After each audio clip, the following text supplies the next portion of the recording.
அன்பு தேவனுடைய பிள்ளைகளே, ஆண்டவர் நமக்கு ஒரு அடையாளத்தை கொடுத்திருக்கிறார்.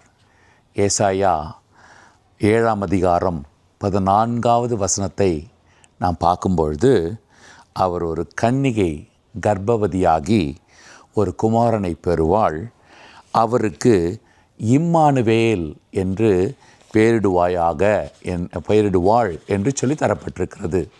அதுதான் இன்றைக்கு மனுக்குலத்திற்கு ஆண்டவர் கொடுத்திருக்கிற ஒரு அடையாளம். இந்த உலகத்திலே எந்த ஒரு மனித ஒரு உதவி இல்லாமல் பெற்றெடுப்பது தான், அதுதான் ஒரு கன்னிகையின் வயிற்றிலே வருகிற தேவன் என்று சொல்லி. அன்பானவர்களே, இதை தான் மத்தேயு 1ஆம் அதிகாரத்தில் பார்க்கும் பொழுது ஆண்டவர் 3 விதமான நாமங்களில் வெளிப்படுகிறார். முதலாவது இயேசு, ஜீசஸ் என்று சொல்லி.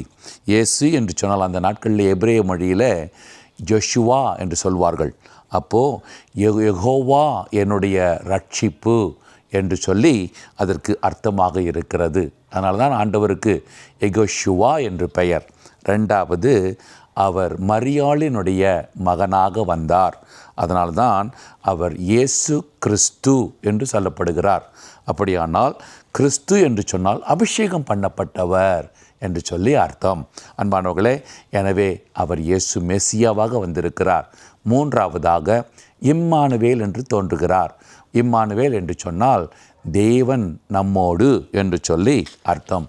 எனவே இந்த நாட்களிலே ஆண்டவரை குறித்து நாம் அவருடைய பிறப்பை குறித்து பார்க்கும் பொழுது, இந்த தேவாதி தேவன் நமக்கு ரட்சிப்பாக, அவர் இதோ நம்மை வழிநடத்துகிறவராக, நம்மை மீட்கிறவராக, நம்மோடு கூடவே இருக்கிறவராக இருக்கிறாரே.